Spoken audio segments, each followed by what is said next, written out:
ఆనపకాయ పచ్చి కొబ్బరి కూరని తయారు చేయడం కోసం కుక్కర్లోకి ఒక బౌల్ పెట్టుకొని అందులోకి కట్ చేసి పెట్టుకున్న ఆనపకాయ ముక్కలు, కొద్దిగా సాల్ట్, చిన్న టీ గ్లాసు వాటర్ వేసుకుని ఆనపకాయ ముక్కల్ని ఉడికించుకోవాలి. మిక్సీ జార్లోకి మీడియం సైజు పచ్చి కొబ్బరిని ముక్కలుగా కట్ చేసుకుని వేసుకోవాలి. కారానికి తగినట్లుగా పచ్చిమిర్చి, అల్లం కూడా వేసుకుని మెత్తగా పేస్ట్ని ప్రిపేర్ చేసుకోవాలి. ఈ పేస్ట్ వేసినట్లయితే కూర కమ్మగా చాలా బాగుంటుందండి. ఇప్పుడు స్టవ్ మీద ప్యాన్ పెట్టుకుని తగినంత ఆయిల్ వేసుకోవాలి. ఆయిల్ వేడైన తర్వాత ఒక 2 స్పూన్ల వరకు పోపు దినుసులు వేసుకుని వీటిని దోరగా ఫ్రై చేసుకున్న తర్వాత కారానికి తగినట్లుగా ఎండుమిర్చి, ఇంగువ వేసుకోవాలి.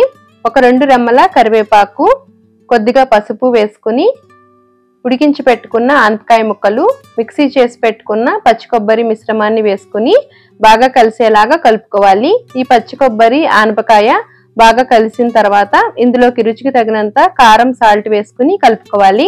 కారం అనేది ఆప్షనల్ అండి. ఇందులో పచ్చిమిర్చి, పోపులో ఎండుమిర్చి, అల్లం కూడా వేసాం కాబట్టి పచ్చికారం అనేది ఆప్షనల్ అండి. అంతే, ఎంతో సింపుల్ గా ఆనపకాయ పచ్చి కొబ్బరి మీకు నచ్చినట్లు అనిపిస్తే లైక్ చేయండి. Thank you.